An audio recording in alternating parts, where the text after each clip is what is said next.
আসসালামু আলাইকুম। সবাইকে স্বাগত জানাচ্ছি আমি নাইম ফাথম মুবিন। শুরুতে সংবাদ শিরোনাম।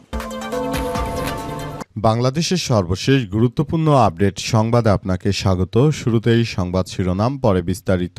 প্রথমেই জানাবো শেখ হাসিনা দেশে ফেরা নিয়ে যা জানালো ভারতের পররাষ্ট্র মন্ত্রণালয়। চলতি বছরের ডিসেম্বরের মধ্যে দেশে ফেরার কথা জানিয়েছেন বাংলাদেশের সাবেক পলাতক প্রধানমন্ত্রী শেখ হাসিনা। সম্প্রতি আন্তর্জাতিক সংবাদ মাধ্যম রয়টার্সকে এক তথ্যে এসব কথা জানিয়েছেন তিনি। তার এমন বক্তব্যের বিষয়ে ভারতের পররাষ্ট্র মন্ত্রণালয়ের মুখপাত্র রণধীর জয়ছাল এক সাংবাদিকদের প্রশ্নের মুখোমুখি হয়েছেন। তিনি এই ব্যাপারে বলেছেন যে এই ব্যাপারে আমাদের দৃষ্টিভঙ্গির কোনো পরিবর্তন হয়নি। শেখ হাসিনা এখন আর আইনগত বাংলাদেশের প্রধানমন্ত্রী নয়। তিনি চাইলেই দেশে ফেরত যেতে পারবেন না। এ ব্যাপারে ভারত আর বাংলাদেশের কোনো কথাই হয়নি। যা বলেছে শেখ হাসিনার সেটি ব্যক্তিগত কথা, এটি নিয়ে ভারত কোনো দায় নিতে পারবে না। এরপর জানাবো সংসদে শিক্ষামন্ত্রী বললেন পদার্থবিজ্ঞান, হিসাব বিজ্ঞান, যুক্তিবিদ্যা প্রথম পত্র পরীক্ষা ফেরে নেওয়া হবে। অতিবৃষ্টি এবং বন্যার কারণে এইচএসসি পরীক্ষার্থীরা সঠিকভাবে পরীক্ষা দিতে না পারায় চট্টগ্রাম বোর্ডে অনুষ্ঠিত পদার্থবিজ্ঞান, হিসাব বিজ্ঞান ও যুক্তিবিদ্যা এই তিনটি বিষয়ে প্রথম পত্রের পরীক্ষা আবার নেওয়া হবে বলে জানিয়েছে শিক্ষামন্ত্রী ড আনম এহসানুল হক মিলন। আজ জাতীয় সংসদ অধিবেশনে বগুড়া বিশ্ববিদ্যালয় বিল ২০২৬ পাশের আগে দেওয়া বক্তব্যে তিনি এসব কথা বলেছেন। পাশাপাশি শিক্ষামন্ত্রীর পদত্যাগের দাবিতে মাঠে নেমেছে শিক্ষার্থীরা। এদিকে বন্যায় ক্ষতিগ্রস্ত ৪৩ জেলা, ডুবেছে ১,১৪,০০০ হেক্টরের ফসল। দেশজুড়ে টানা অতি ভারী বর্ষণ এবং বৃষ্টির ফলে এ পর্যন্ত ৪৩টি জেলায় কৃষিখাতে ক্ষতি হয়েছে ১,১৪,৭২৩ হেক্টর ফসলের জমি। এরই মধ্যে সবথেকে বেশি ক্ষতিগ্রস্ত ১৪ জেলার জমির পরিমাণ ১,০৭,৪২৫ হেক্টর।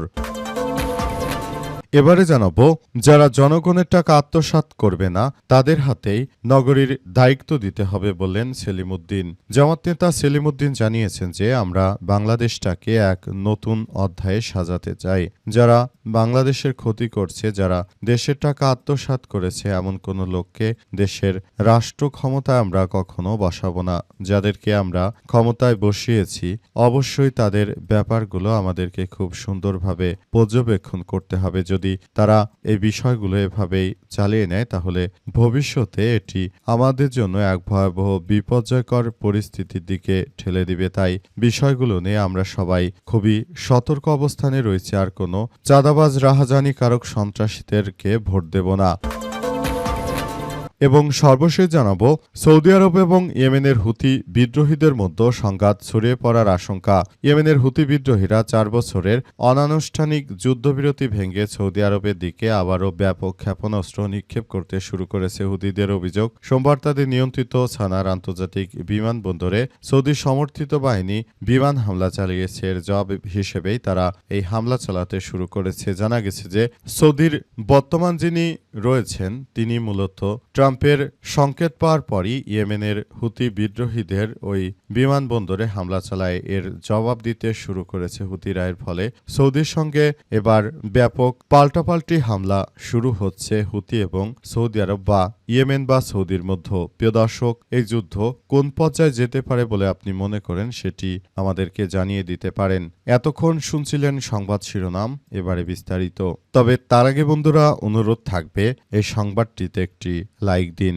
এই চ্যানেলে আপনি নতুন হয়ে থাকলে আমাদের সংবাদটি দেখতে দেখতে চ্যানেলটি সাবস্ক্রাইব করে রাখুন। কমেন্ট করে বন্ধুরা আপনার মূল্যবান মতামত জানিয়ে দিন আপনি বিশ্বের কোন দেশ থেকে বা বাংলাদেশের কোন স্থান থেকে আমাদের সংবাদটি দেখছেন এবং শুনছেন। আর বন্ধুরা সংবাদটি আপনার সোশ্যাল মিডিয়া ফেসবুকে শেয়ার করে বন্ধুদেরও দেখার সুযোগ করে দিন।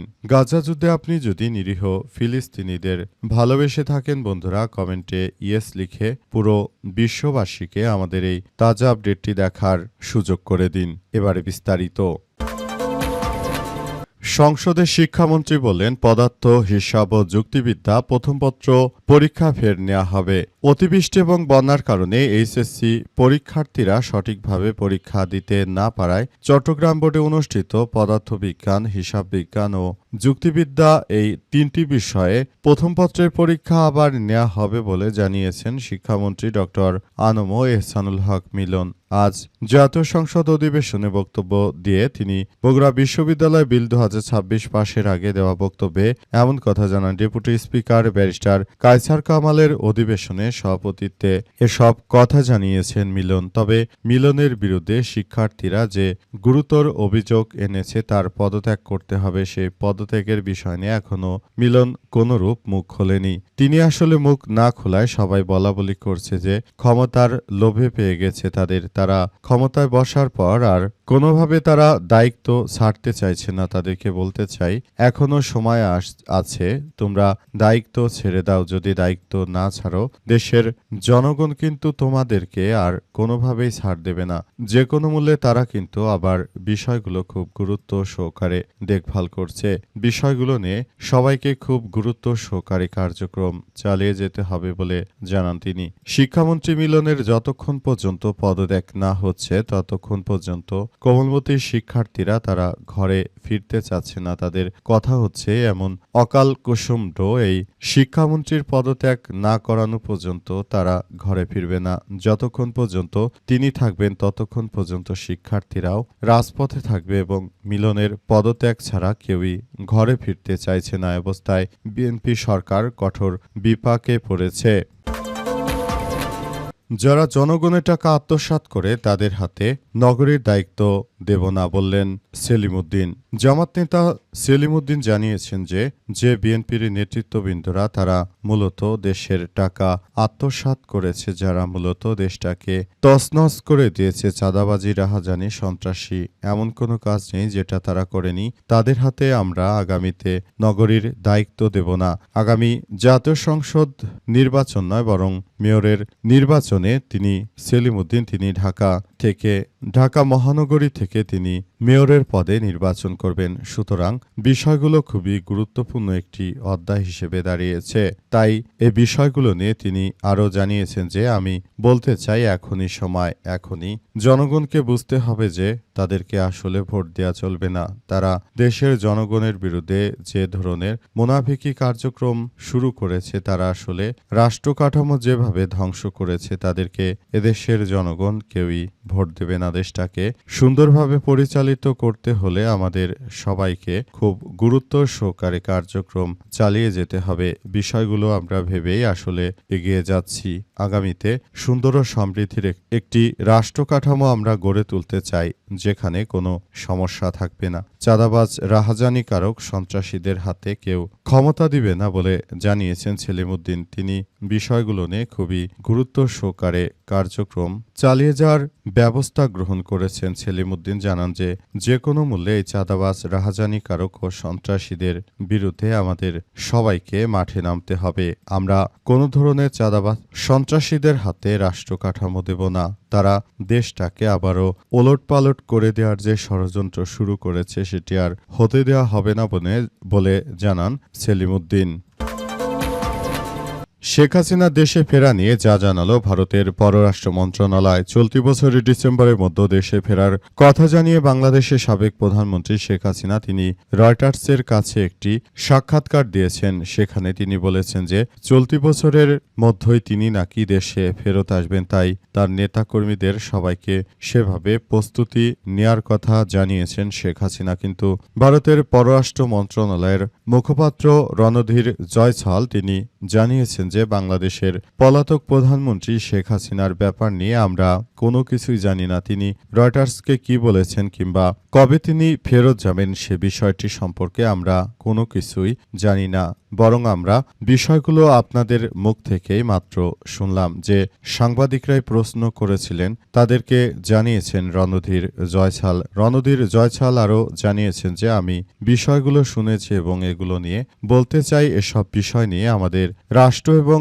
সরকার রয়েছে, তারা যথাযথভাবে বলতে পারবে এসব বিষয় নিয়ে। আমাদের পররাষ্ট্র দপ্তর থেকে কোনো কিছু নেই। সুতরাং এগুলো নিয়ে যারা মিথ্যাচার করার চেষ্টা করছে তাদেরকে বলবো আপনারা যথাযথভাবে সত্য কথা বলুন এবং বাংলাদেশের বর্তমান যারা স্বাধীন ও সার্বভৌম সরকার প্রতিষ্ঠিত করেছে সেই বিএনপির সঙ্গে আমরা যথাযথভাবে কাজ করছি, তাদের সঙ্গে আমাদের ইন্টারনাল এক্সটার্নাল কোনো সমস্যা নেই। সুতরাং শেখ হাসিনার বিষয় নিয়ে আমরা কোনো তথ্যই বলতে পারছি না। মুখপাত্র রণধীর জয়ছাল সাংবাদিকদের জানান, এই ব্যাপারে আমাদের দৃষ্টিভঙ্গির কোনো পরিবর্তন হয়নি। ইস্যু আইনগত ব্যাপার, এটা অনুযায়ী ব্যবস্থা নেবে বাংলাদেশ সরকার। শেখ হাসিনা চাইলেই দেশে ফেরত যাবে না যাবে সেটি সেই বলতে পারে। আমরা এ ব্যাপার নিয়ে তেমন কোনো কথাবার্তা বলতে ইচ্ছুক নই। বন্যায় ক্ষতিগ্রস্ত ৪৩ জেলা ডুবেছে ১,১৪,০০০ হেক্টর ফসল। দেশজুড়ে টানা বৃষ্টিপাতে এ পর্যন্ত ৪৩টি জেলার কৃষিখাত ব্যাপক ক্ষতিগ্রস্ত হয়েছে। আজ এসব এলাকায় মোট ১,১৪,৭৭৩ হেক্টর জমির ফসল ক্ষতিগ্রস্ত হয়েছে। এর মধ্যে সবচেয়ে বেশি ক্ষতিগ্রস্ত ১৬ জেলার জমির পরিমাণ ১,০৭,৪২৫ হেক্টর। একই সময় মৎস্য প্রাণী সম্পদ খাতে প্রায় ৪০০ কোটি টাকার বেশি ক্ষয়ক্ষতি হয়েছে। কৃষি মন্ত্রণালয়ের তথ্য অনুযায়ী দুর্যোগে ৫ লাখের বেশি কৃষক ক্ষতির মুখে পড়েছে। ক্ষতিগ্রস্ত ফসলের মধ্যে রয়েছে আউশ ধান, আমনের বীজতলা, গ্রীষ্মকালীন সবজি, আদা, হলুদ, পেঁয়াজ সহ বিভিন্ন কৃষিপণ্য। মোট ক্ষতিগ্রস্ত জমির মধ্যে ৭৯,৫০০ হেক্টর আউশ ধানের ক্ষেত, ১০,৫০৪ হেক্টর আমনের বীজতলা এবং ১৭,৮০০ হেক্টর গ্রীষ্মকালীন সবজির জমি রয়েছে। বিশেষজ্ঞদের মতে সার্বিকভাবে ফসলে ব্যাপক ক্ষয়ক্ষতি এবং সর্বসংকটের আশঙ্কা করা হচ্ছে।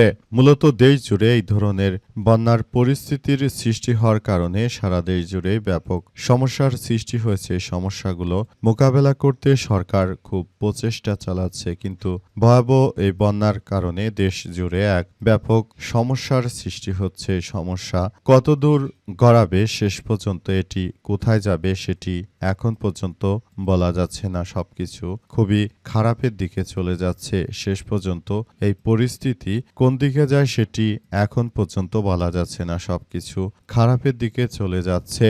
দেখা যাক শেষ পর্যন্ত বন্যা আরো কতটা ক্ষতি করে এবং সরকারকে এখনই কৃষকদের ভর্তুকি দিতে হবে, তা না হলে কৃষক কিন্তু বাঁচবে না এবং এর ফলে দেশে আগামীতে আরো বড় ধরনের সংকট তৈরি হতে পারে, বিশেষ করে খাদ্যে। এবার যেহেতু হাওড় অঞ্চলে বৃষ্টির পানির কারণে কিন্তু ব্যাপক পরিমাণ ধানের ক্ষতি হয়েছে, অবস্থায় আবার নতুন করে বন্যার পরিস্থিতির কারণে মূলত সমস্যাগুলো আরো বাড়ছে।